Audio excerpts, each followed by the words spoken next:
very honored, very humbled to be the head coach at Texas Tech and represent us up here today. And this is something that I'm excited about. Our players, I respect our players, the change that they've gone through since December the 1st, since we got there. You know, the biggest thing for us as we get into August for us is a brand new program transitioning into our program, taking it from one level to the next. And the work that we've done over the summer, I know we've worked hard, but 18 days from now, August the 2nd, needs to be practice 16 coming out of spring ball. And I'm excited about the work that we got coming up in August. The guys that are representing us here today are some of the young men that have completely bought into our program, and I respect them, and looking forward to you guys getting to be able to know them a little bit better. The biggest key for us in year one is instilling our culture, building our foundation. And we always talk about it at Tech and at Lubbock, what we do and how we do it. The what we do is how we, what we do on offense, what we do on defense, our weight room, strength and conditioning with a major emphasis in nutrition, class, academics, all that kind of stuff. But the key is to the how. And that's the biggest thing for us in year one is establishing the how, the accountability, the physicalness, the toughness, the discipline, mental and physical, and the how. And a lot of people say that's culture, and that's exactly what it is. But instilling the culture, building the foundation. And the second thing is getting into the Big 12 season and getting in the fight. And that's something that, I think that I'm excited to see our guys do. I'm excited to coach our guys, but we're not going to deviate from the plan to build a championship program and a championship culture. And the ability for me as a head coach to bring our staff to do it the way we've done it. I have a lot of respect for Kirby Hocutt and the opportunity that he has given my staff and our program to implement what we've done over the last several years into Lubbock and to Texas Tech. And the inspiration that I have now that I can see it over the last 7 months that you can do it in Lubbock, Texas, and to see the success that we've had in basketball and baseball and certainly track and field inspires me to know that you can win in Lubbock. You can recruit to Lubbock, Texas, absolutely. And I'm looking forward to that challenge and continue that. We've got good momentum right now in recruiting, but also in the summer improvements our players have made since the end of spring ball, and I'm excited that and looking forward to the season. So. Okay, we're taking a question on the aisle on the left side, Coach, about 3 or 4 rows back. Yeah, hey, Coach, Brian Davis from the Austin American-Statesman. Welcome. Thank you. Welcome to the league. You touched on it there, but I don't think Beard, Tadlock, and Kidley did you any favors by winning so fast. You're there. You know what a big spring semester it was there. I mean, does that just kind of ramp up your angst of, hey, you got to get football going? I don't think their success puts any more pressure on me or our staff or our program than the pressure that was on it on December the 1st, to be dead honest with you. I took the job based on a lot of other factors, and none of those were considered. I respect the question. I think it's really good. I think more than anything, it's inspired me to see that it's done and done the right way. Chris Beard coaches those guys like a bunch of football players. I mean, they're tough. The emphasis on strength and conditioning and nutrition is very similar to what we do. I think it's inspired me. It just confirms to me the culture that we have at Texas Tech that Kirby Hocutt has created in the whole athletic department, I think is inspirational. And as a follow-up, what could you tell us about Bowman's health? How is he and where's he at? Yeah, full, completely cleared, healthy, went through all the spring. I'm looking forward to coaching Allen these next 3 years. He's a football junkie. He's passionate about what he does. I respect his grind. He's got a great attitude. I mean, first player I met was there about the minute we touched down in Lubbock, and was wanting to watch cut-ups of Utah State and what we were going to do on offense. And Allen is he had a good freshman year. I think he got in 7 games and won a few, won several. But I think Allen's better days are ahead of him. He's talented. There's things that he can work on and fundamentals. But I think you're going to see a good quarterback. I think he'll be better in year 2 in our system. That's kind of been the history of our system. But I think the motivation for him to be an elite quarterback in the Big 12 is there for him, and I respect that from him from an individual standpoint. Got a question on the rear, right, I'm sorry, on the aisle, right there. Go ahead, that's right. Don Williams from the Lubbock Avalanche Journal. Matt, curious what your expectations are for your graduate transfers. In particular, I guess Armand Shine, with the success that he had at Utah, and maybe the contributions you might be expecting also from people like Zach McPherson and Evan Rambo. Yeah, it's a good question. Took 4 grad transfers this year. You mentioned some of them. R.J. Turner, receiver from Louisiana Monroe. Armand Shine, a running back, came from Utah. Zach McPherson, a DB from Penn State, and Evan Rambo, an outside linebacker from Cal. 2 of those guys are juniors. My expectations, first and foremost for them, is that they come in and, help solidify and our culture, first of all, and I mean that. They were young men. They're all young men that I respect the programs that they came from and the job that they had done, and their opportunity to have a good senior season or a junior and senior season for 2 of them. I expect Armand to be in the competition for the running back job immediately. He's big. He's physical. He's a one-cut guy. And I think he's a physical running back. Zach McPherson's a kid that can play. He's a safety corner combo. We're going to start him off at corner first. Evan Rambo is an outside linebacker. I think could transition into our Willie. He's had success playing at Cal, and I expect him to be in that. And then R.J. Turner is going to compete for a starting job at our ex-receiver spot. All 4 of those guys are going to be in major roles for us immediately. We got a question on the third row here on the aisle, then we'll go back to the back. Coach, hi. Wendell Barnhouse, PressBoxDFW.com. Previous years, Tech really hasn't used a tight end in the offense. I wanted to know about how your offense utilizes the tight end as far as a receiver to kind of control the middle and impacting the running game. That's a great question. Tight end's a big part of our offense. I think our guy's a hybrid. You're going to see our guys flexed out where it looks like a wide receiver, and wide receiver formations, you're going to see him in line. You're going to see him in the backfield. Those guys have to be, they're multifaceted guys. They got to be extremely smart. They got to be able to run and be graceful, catch balls. Hopefully their speed mismatches for linebackers, their size mismatches for safeties. That's what we want to get to. We've had great success at that at the last place I was at.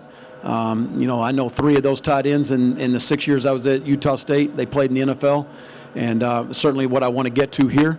And I like our guys that we have right now. Dante Thompson has had a good spring. I think he's going to improve over the month of August, but certainly going to be part of our offense. I think the other thing that it does, to expand on that a little bit, is I think it helps you in the run game, gives you more variety.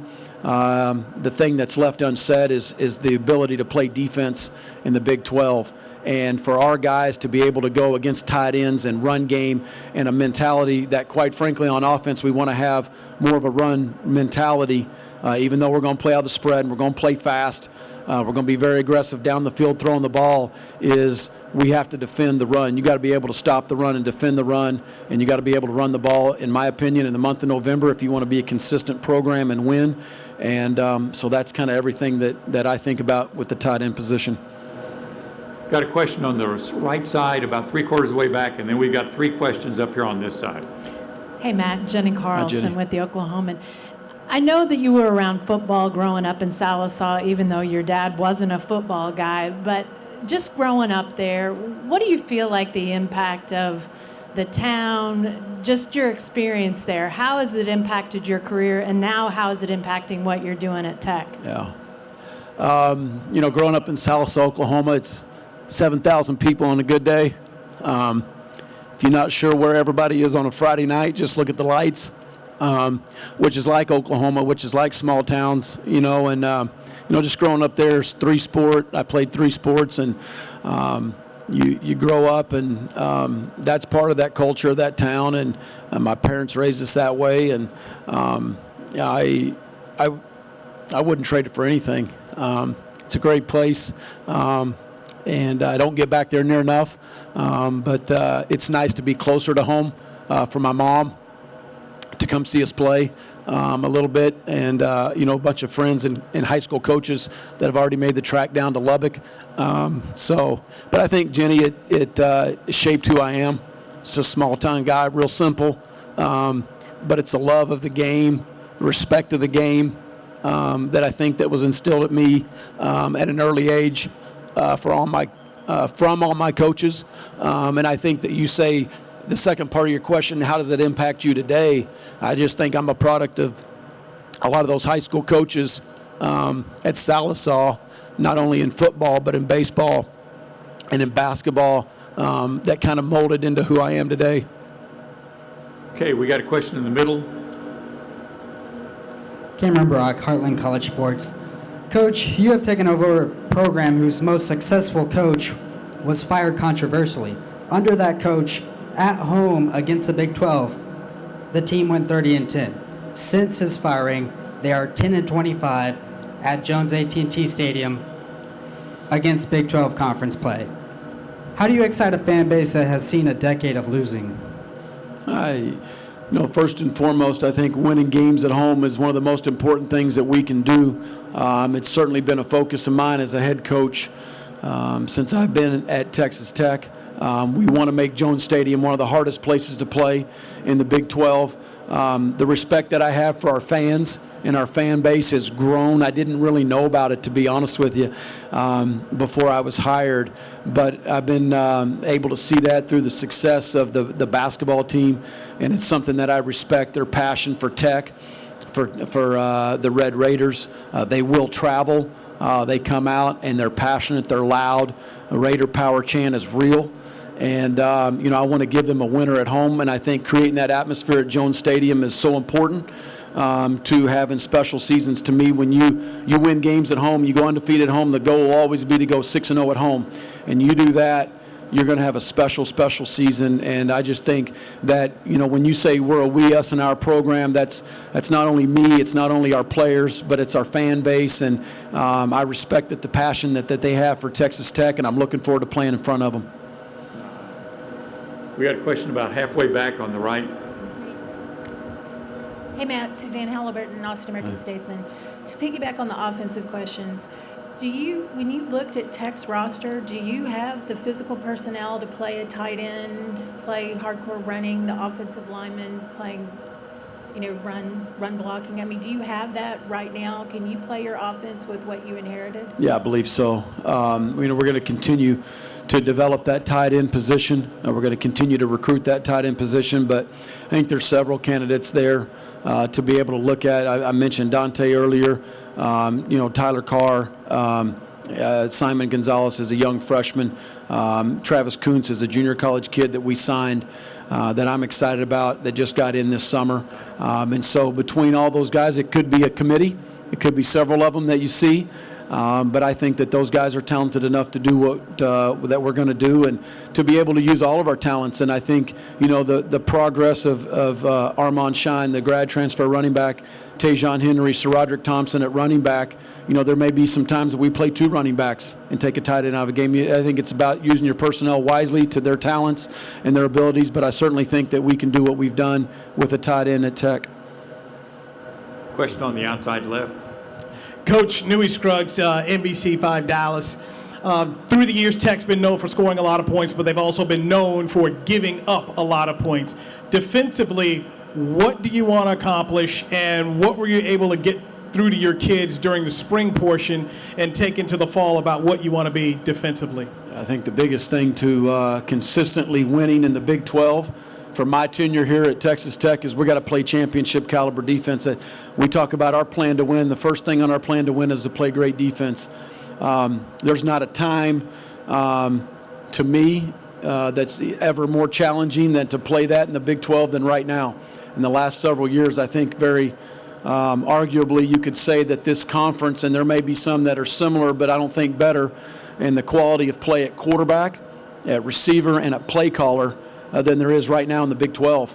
I mean, it's a challenge to play defense every single Saturday in this league, and I know that's something that Keith Patterson, our defense staff, are excited to do. Our players are excited to do, and I think that's also a little bit of misnomer, I think, if you will, in the Big 12, because there's certainly great defensive coaches here.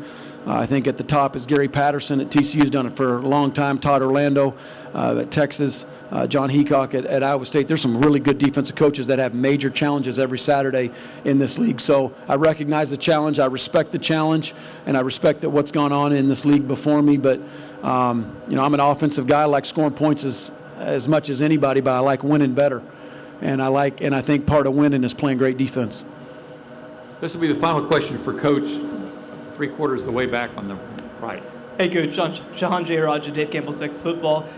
I'm kind of curious, why did you decide to hit the grad transfer market so hard? Why did you decide to bring in some guys who could play right away, who were upperclassmen? That's a great question. We made that decision in January as we came in, and that's a hard transition in December when you come in with that early signing period, just 2 weeks away. And we got to the early part of January. We made that decision. It's two things. It's number one, it's certainly something that we had success with at the last place that I was at, and we had success in the grad transfer market. It's also something Texas Tech's had success with, and you saw 2 out of the 5 starters being grad transfers for our basketball team. So you could see, the players could see that it's been done in Lubbock, Texas. But I think it was a way for us to get old, and we needed some help. And that's a market that certainly I am happy for the players to have these days. I think it's something that we're going to play in at Tech. We will in the next several years as well, and I look forward to hopefully having success in that market.